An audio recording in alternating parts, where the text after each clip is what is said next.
The European Union enacted Nature Restoration Law, which aims to restore the health of Europe ecosystem. In this article, we will discuss what are various provisions of Nature Restoration Law. We will also discuss what is environmental degradation, which causes for biodiversity loss.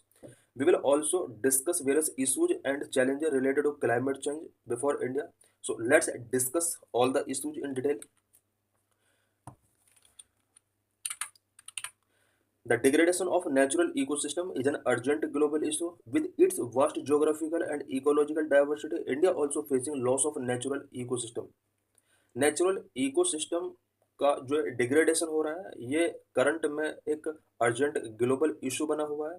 India की अगर बात की जाए, India के पास vast geographical and ecological diversity है, but India भी current में नेचुरल इकोसिस्टम लॉस से रिलेटेड प्रॉब्लम फेस कर रहा है, with almost 30% of its total geographical area having land degradation.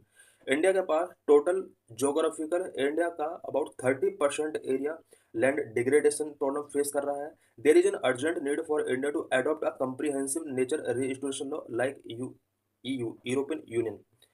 India के लिए ये बहुत ही नेसेसरी हो जाता है कि इंडिया इस लैंड डिग्रेडेशन के रीस्टोरेशन के लिए और नेचर रीस्टोरेशन के लिए कम्प्रीहेंसिव नेचर रीस्टोरेशन लॉ अपने कंट्री के अंदर पास करे, जिस तरह से यूरोपियन यूनियन ने रिसेंटली नेचर रीस्टोरेशन लॉ पास किया है। The Nature Restoration Law, which was enacted by the European Union, is an inspiring model from which India can draw points to tackle its growing environmental crisis. European union के अंदर nature restoration law जो पास किया गया है, इसके कुछ points को India environmental crisis जो ग्रो हो रहे हैं इंडिया के अंदर उनको टेकल करने के लिए कुछ पॉइंट्स को अपने कंट्री के अंदर अडॉप्ट कर सकता है। The nature restoration law adopted by the European Union's Environmental Council on June 17, 2024 is a groundbreaking piece of legislation that aims to restore the health of Europe ecosystem. Nature restoration law जो कि European union environmental council के द्वारा 17 जून 2024 को adopted किया गया था। ये legislation का एक ग्राउंड ब्रेकिंग पीस है जो कि यूरोप में इकोसिस्टम के हेल्थ को रिस्टोर करने के लिए एडॉप्ट किया गया है। What are provisions under this law? इस लॉ के अंदर क्या क्या प्रोविजन किए गए हैं? The law mandated that at least 20% of the European Union's land and sea areas must be restored by 2030, with the goal of having all ecosystems in need of restoration fully restored by 2050. Nature restoration law जो European union ने adopt किया है, इसका जो first target रखा गया है, इसके अंदर प्रोविजन किया गया है कि 2030 तक यूरोप के अंदर जितना भी लैंड डिग्रेड हुआ है उसका 20% 2030 तक रीस्टोर किया जाएगा, और फुल्ली अगर रिस्टोरेशन की बात की जाए तो 2050 तक इसने टारगेट रखा है। Nature restoration law is a part of European Union's biodiversity strategy for 2030 and it seek to reverse the alarming trend of biodiversity loss as over 80% of Europe's habitat are in poor condition.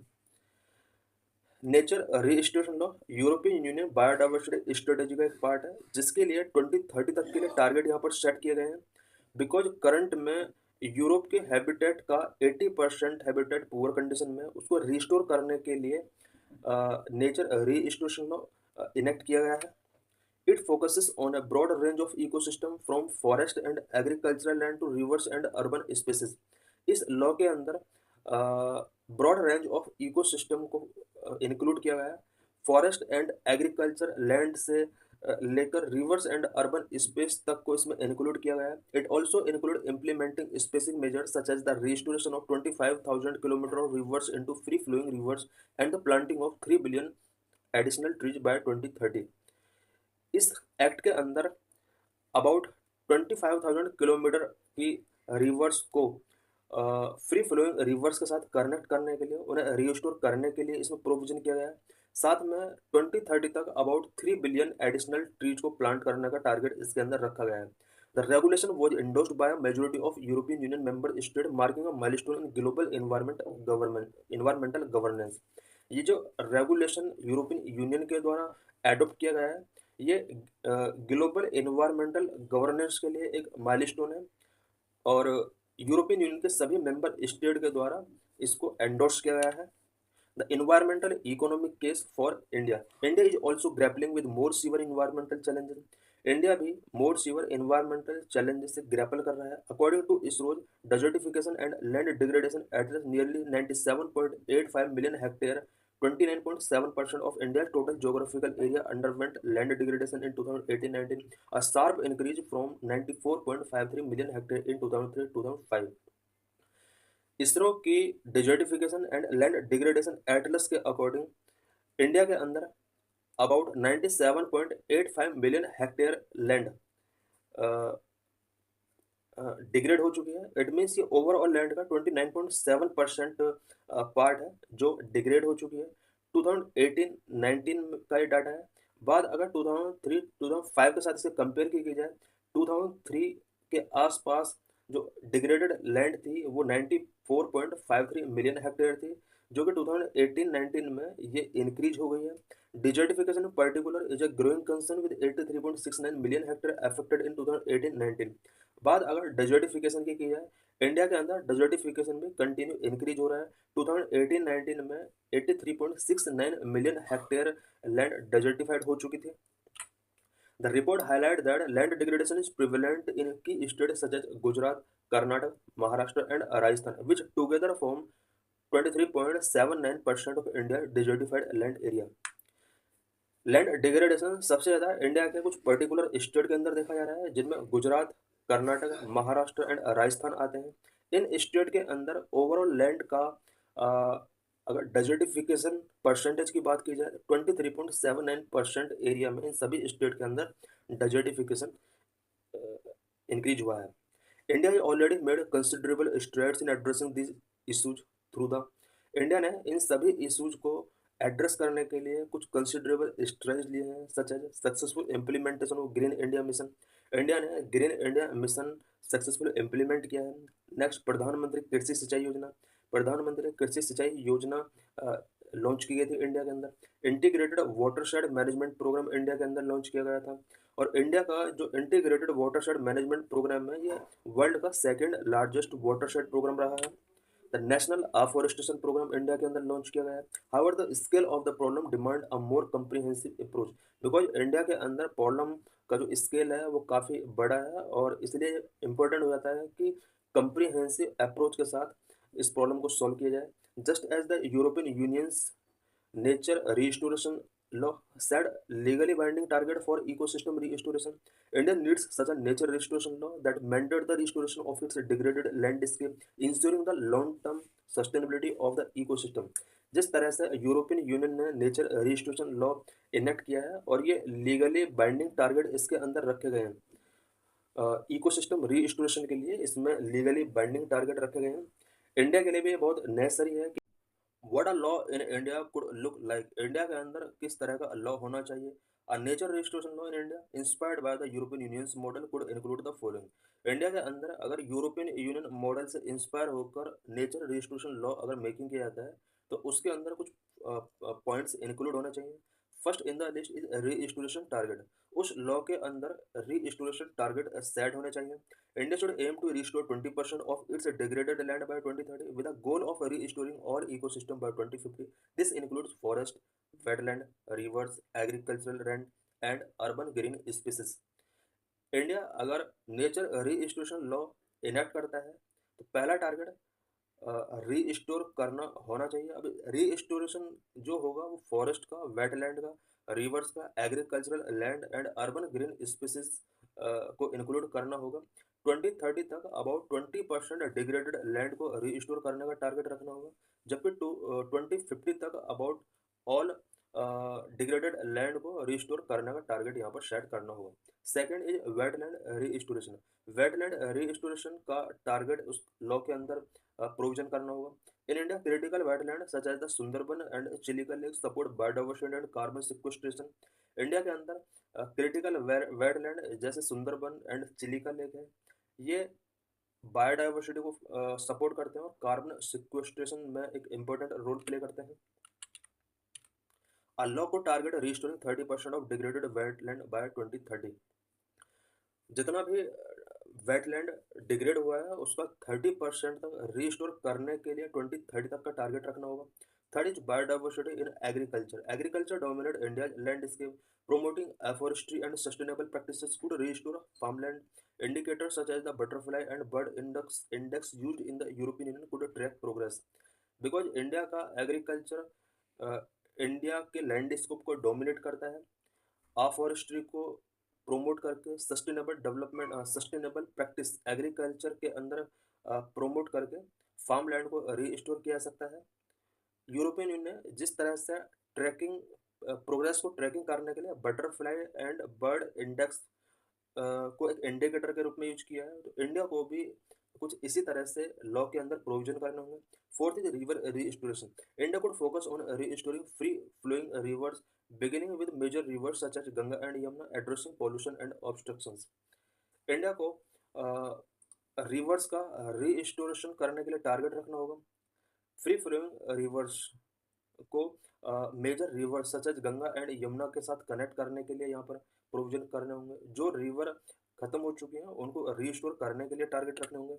Fifth is urban green spaces. To combat urban degradation, India should ensure no net loss of green spaces, promoting urban forest in cities such as Bengaluru and Delhi, which face heat island and declining air quality. Bengaluru और दिल्ली जिनको heat island के तौर पर जाना जाता है और यहाँ का एयर क्वालिटी इंडेक्स बहुत ही पुअर हो चुका है, इस तरह के वेरियस सिटीज के अंदर अर्बन डिग्रेडेशन से कॉम्बैट करने के लिए इंडिया को ग्रीन स्पेसेस को स्प्रेड करना होगा और अर्बन सिटीज के अंदर फॉरेस्ट को एक्सपेंड करना होगा। इससे रिलेटेड प्रोविजंस न्यू लॉ के अंडर इंडिया को करना चाहिए। Economic and social benefit of nature restoration. India अगर नेचर रीस्टोरेशन कर लेता है या नेचर रीस्टोरेशन के लिए कोई एक्ट बना लेता है तो उसके सोशल एंड इकोनॉमिक बेनिफिट्स क्या क्या हो सकते हैं इंडिया के पास। The benefits of such a law would extend beyond environmental restoration. अगर इस तरह का कोई लॉ बनाया जाता है तो इससे सिर्फ एनवायरमेंटल रीस्टोरेशन नहीं होगा बल्कि इससे वेरियस बेनिफिट्स मिल सकते हैं। Number one, economic benefit. According to the World Economic Forum, nature restoration could globally generate economic return of up to $10 trillion annually by 2030। अगर इस तरह के लॉ इनेक्ट किए जाते हैं तो नेचर रिस्टोरेशन के थ्रू 2030 तक एनुअली $10 ट्रिलियन तक का इकोनॉमिक रिटर्न ग्लोबली जनरेट किया सकता है। वर्ल्ड इकोनॉमिक फोरम की ये एक एस्टिमेशन है। Number two, social benefit. In India, restore degraded land would enhance agricultural productivity, improve water security and create millions of job particularly in rural areas. Degraded land का अगर restoration किया जाता है India के अंदर, इससे एग्रीकल्चरल प्रोडक्टिविटी को enhance किया सकता है, वाटर सिक्योरिटी को इम्प्रूव किया जा सकता है, मिलियंस ऑफ पीपल के लिए जॉब क्रिएट की जा सकती है स्पेशली रूरल एरियाज के अंदर। Help in to achieve sustainable development goal 16। Sustainable development goal 16 को अचीव करने में इस तरह के एक्ट से हेल्प मिल सकती है। The law could also help India to meet its sustainable development goal 16 है, which call for the sustainable management of forest and combating desertification. ये यहाँ पर सस्टेनेबल डेवलपमेंट गोल 15 होगा। सस्टेनेबल डेवलपमेंट गोल 15 के अंदर फॉरेस्ट के सस्टेनेबल मैनेजमेंट से रिलेटेड टारगेट रखे गए हैं, डेजर्टिफिकेशन से किस तरह से कॉम्बैट किया जाना है उसके लिए टारगेट रखे गए हैं। अगर इंडिया के अंदर नेचर रजिस्ट्रेशन लॉ मेकिंग किया जाता है तो उसके थ्रू सस्टेनेबल डेवलपमेंट गोल 15 के कुछ टारगेट को अचीव करना ईजी हो जाएगा। Number 4, mitigate the effort of climate change. Restoring ecosystems can also mitigate the effort of climate change, which exacerbate land degradation. Because climate change की वजह से जिस तरह से degradation exacerbate हो रहा है उसको mitigate करने में कहीं ना कहीं हेल्प मिल सकती है। Degraded land loss its capacity to absorb carbon dioxide further contributing to global warming. Degraded land जो होता है उसकी कार्बन डाइऑक्साइड एब्जॉर्ब करने की कैपेसिटी लॉस हो जाती है, जिसकी वजह से ग्लोबल वार्मिंग के लिए कंट्रीब्यूशन की वजह से ग्लोबल वार्मिंग इंक्रीज होता है। Number 5, help to meet commitment under the Paris agreement. Paris agreement के अंडर जो भी कमिटमेंट किए गए थे उनको मीट करने में इस तरह के लॉ से हेल्प मिल सकती है। By restoring its ecosystem, India can enhance its carbon sink and meet its commitment under the Paris agreement. अगर इकोसिस्टम को रीस्टोर किया जाता है इंडिया के अंदर तो इससे कार्बन सिंक को एनहांस किया जा सकता है। पेरिस एग्रीमेंट में जो भी कमिटमेंट इंडिया की तरफ से किए गए हैं उसको मीट करने के लिए कहीं ना कहीं हेल्प मिल सकती है। Conclusion, the European unions nature registration law set an important president for countries world wide.